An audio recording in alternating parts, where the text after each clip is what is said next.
In the hollers of Kentucky, some stories ain't written in books. They're carved in ash, bone, and memory. One of the darkest whispers out of Meade County belongs to a young woman whose only sin was knowing too much. Her name was Leah Smock, and though they tried to burn her body, they couldn't burn her legend. To this day, they call her the Witch of Battletown. You found your way to Kentucky Melody, where Appalachian scary stories, Kentucky ghost stories, and haunted tales of the hills come alive. Around here, we don't just tell scary stories. We let the dead speak. So settle in, friend. Keep your lantern lit and your prayers close, 'cause tonight we're stepping into the smokehouse fire that birthed one of Kentucky's most enduring ghost stories and meeting the Witch of Battletown face to face. Leah Smock comes squalling into this world in 1818, right there in Battletown, a place where the Ohio River fog don't never quite lift and the hills seem to lean in close, listening. From the start, she weren't like the other girls her age. While most little gals was taught to stitch quilts, shell beans, or tend to babies, Leah filled her head with stranger things, books, the woods, and wonder. She'd burn through every lesson her school teacher could scrape together, then go hunting knowledge on her own, like her mind was starved and the world itself was the only meal big enough to fill it. Folks round there said she had eyes that had cut clean through a body, dark, sharp, and curious, like she was seeing not just what you were, but what you was hiding. And she always carried that staff with her, a thing carved from hickory with a snake's head knob that glared mean in the firelight. That staff weren't no toy neither. It was a gift from her Cherokee friend, Jim, who whispered the old songs of the land to her and taught her which roots cured fever, which bark brought sleep, and which leaves might set a man dreaming of things best left alone. Together, they wandered into the woods folks called Lapland. Now, Lapland weren't like no ordinary patch of timber. The minute you stepped under them boughs, the sun dulled down like it was being smothered, and the critters all went silent, like the whole forest was holding its breath. More than one hunter swore they'd turn back out of there, feeling eyes on 'em that didn't belong to no deer nor man. But Leah, she belonged to it. She walked them hollers like a queen among her court, whispering to the moss and letting the wind tell her secrets. Leah weren't wicked, least not in the way them church-going folk meant. She was a healer. She gathered herbs at dawn, mixed her poultices with a steady hand, and prayed over the sick with words soft as creek water. More'n once she helped a fever break or a wound knit up quicker than it had any right to. But in them days, a woman who knew too much was a dangerous thing. Men didn't trust it. Women feared it. And when Leah's vision started, when she'd look a body over and somehow know, when death was standing close by, well, the whispers started too. Witch! Not screamed, not shouted at first, just breathed low in kitchens, hissed round fires, muttered on church steps when she walked past. That word clung to her like smoke, and in time it would burn her just the same. By the summer of 1840, hard times had settled on Battletown like a heavy quilt you couldn't shake off. And the corn come up thin, beans rotted on the vine, and sickness crept through cabins like a thief in the night. Folks were wearied, hungry, and desperate for something, or someone, to blame. That's when it started. A neighbor's horse took ill, a fine animal that had pulled plows and wagons for years. Leah done all she could, ground herbs into poultices, prayed over it, laid her hands on its trembling flank. But the horse went down anyhow, foam flecking its lips, eyes rolling back white. Folks whispered quick, glancing toward Leah with fear they didn't dare speak out loud. And when that same family's baby took sick and passed the very next day, them whispers turned to poison. Now, death was common back then. Everybody lost kin. But grief makes monsters out of men, and they made Leah their monster. Didn't matter she'd tried to help. Didn't matter her own mama wept for the child, too. All that mattered was fear, and fear's a spark that'll set the whole world alight. On the 21st of August, Leah's family rode off to Brandenburg, leaving her home with one sibling. That's when they came. Not strangers, not outlaws, but men she knew. Neighbors, church deacons, men who'd broke bread at her father's table.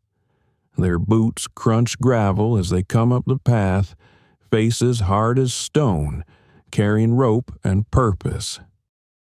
They tied her wrists and ankles, tight enough to bite into her skin, dragged her struggling through the yard to the family smokehouse, just a squat wooden shack, smelling of cured meat and ash.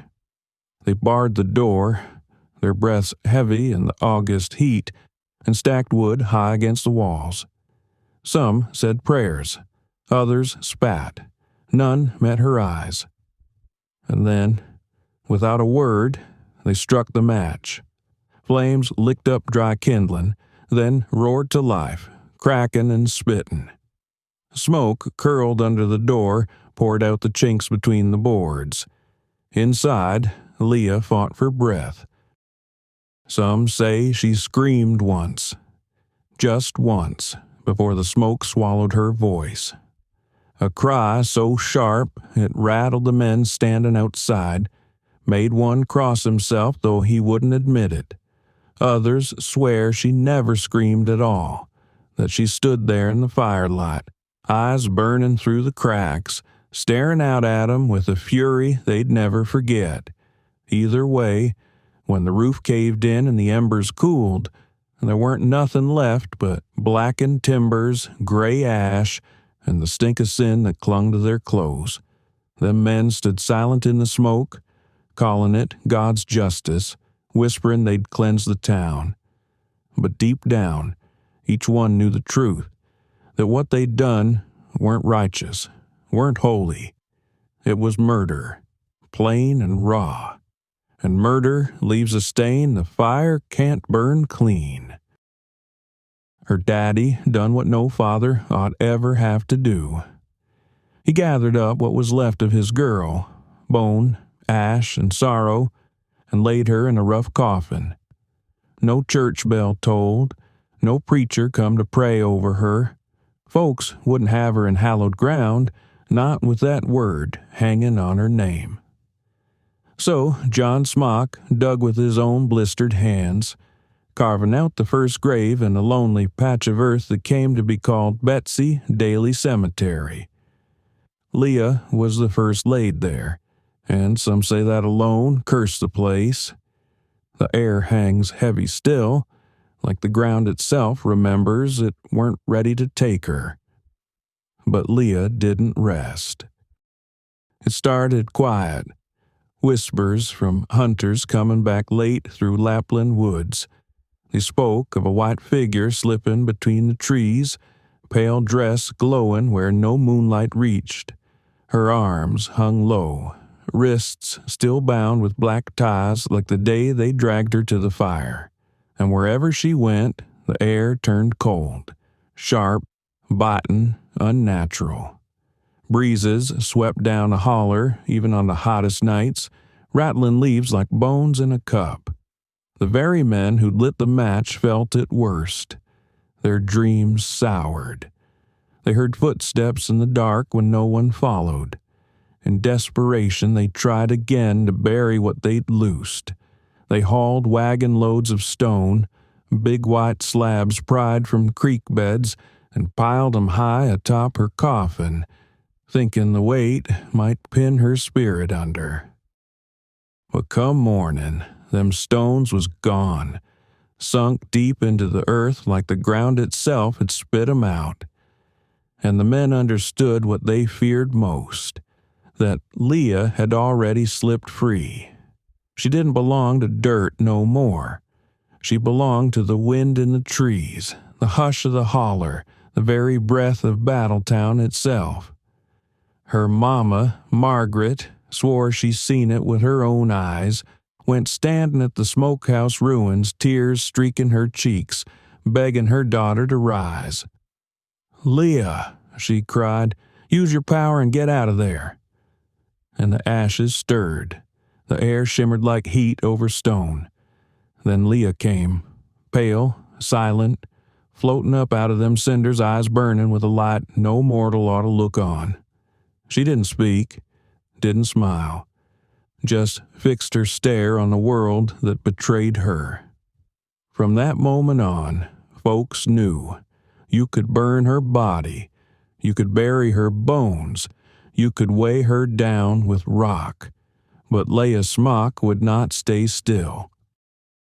From that day on, Battletown weren't never the same. The land itself felt marked, like the fire that took Leah had scorched more than wood and flesh. It had burned a hole in the soul of the place.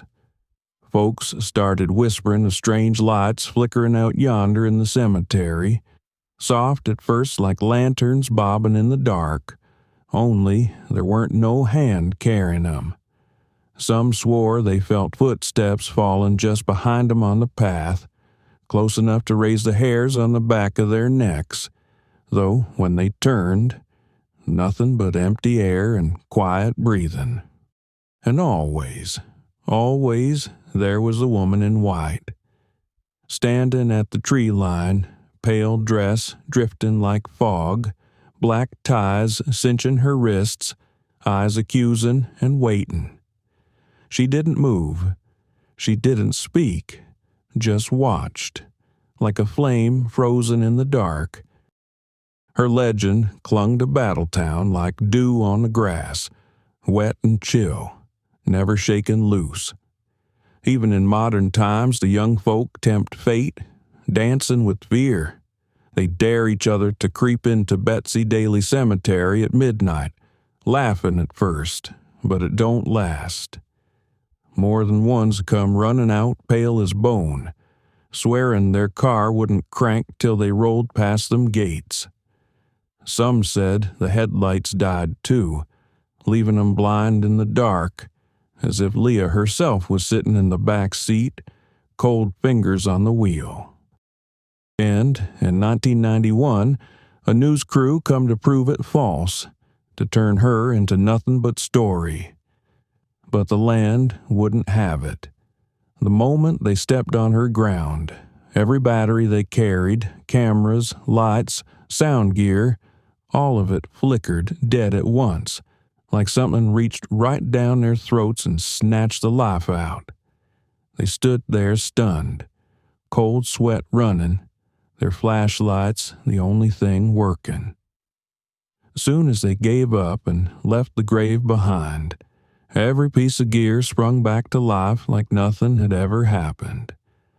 Only difference was, not one of 'em laughed on the ride home. And so the warning still stands. Walk Betsy Daly Cemetery on an October night if you dare, but listen close. You might hear the whisper of skirts dragging through the leaves, or feel icy fingers brush your arm though the night air's still. And if you're real unlucky, if you're bold enough to look, well, you just might find her eyes in the dark, burning, accusing, watching from the shadows, waiting still. But here's the strangest twist of all, friend. Instead of run from her shadow, Battletown leaned straight into it, Every October, when the nights grow longer and the fog settles low across the river, they hold a festival in Leah's name. What started as a few folks gathering quiet-like to mourn her turned into something bigger, something that feels half celebration, half conjuring. Lanterns line the path through Betsy Daly Cemetery, glowing like a trail of will-o'-the-wisps. Guides lead folks past crooked stones, stopping by Leah's grave to whisper her tale under breath, their words mixing with the hiss of crickets and the snap of firewood. The smell of burning sage and autumn leaves clings in the air, like the forest itself is listening. Along the roadside, vendors set up stalls selling herbs, charms, and trinkets, not so different from what Leah herself once carried in her apron. Folks say buying a sprig of dried mugwort or a hand-carved talisman might keep her spirit from following you home. Music drifts up from the riverbank, fiddles crying, banjos thumping, the high lonesome sound of Appalachia rising into the night. And when the music swells, the people join hands and dance the witch's dance, shadows leaping wild across the grass, looking for all the world like the very fire that once consumed her. Now, some reckon this festival eases Leah's unrest, giving her one night of peace in the company of the living. But others whisper different, saying the light, the music, the crowd stir her up, calling her closer to the land she never could leave. Either way, one truth stands. Her story ain't been buried. Not by fire, not by stone, not by the march of years. If anything, it's stronger now than ever, woven tight into the very bones of Battletown like roots twisted through rock. And each October, when the lanterns glow and the fiddles cry, you can feel it, that she's there, lingering at the edge of the circle, watching, waiting. But what chills me most about this tale ain't the ghost at all. It's the truth that birthed her. Leah Smock weren't evil. She weren't wicked. She was just different. Too smart, too curious, too willing to walk her own path when the world expected her to kneel. And in them times, that was enough to get a girl branded, tied, and burned till nothing but ash and bone was left. Then buried under stone by the very folk who should have broke bread at her table. Her spirit, they say, still roams Battletown, not to hex, not to haunt, not to curse, but to remind us what fear can do when it takes root in the heart, to remind us that once fire's lit by ignorance and hate, it don't just eat the body, it swallows the whole community, leaving scars that outlast generations. So if you ever find yourself wandering near Battletown on a fog-slick night, and the wind shifts cold on your neck, don't think too quick, it's just the weather. That breath you feel may well be hers, the weight of every sin folks tried to bury but couldn't, pressing down on you in the dark. And if you're bold enough to lift your eyes to them trees, don't be surprised if you see her there, pale dress drifting, wrists still bound, eyes glowing with a fire no man's match ever lit, watching, waiting, reminding. So, tell me, friends, what do y'all think? Do you believe Leah's spirit still lingers, watching from the tree line? Would you be brave enough to walk that cemetery during the festival, lantern in hand, wondering if the white figure behind you is just another visitor, or her? Drop your thoughts in the comments. I'd love to hear your take. And if this tale sent a shiver down your spine, do us a kindness. Like, share, and subscribe, so you don't miss the next story echoing out of these Kentucky hills. Until next time, keep your lantern lit and your prayers louder than the dark.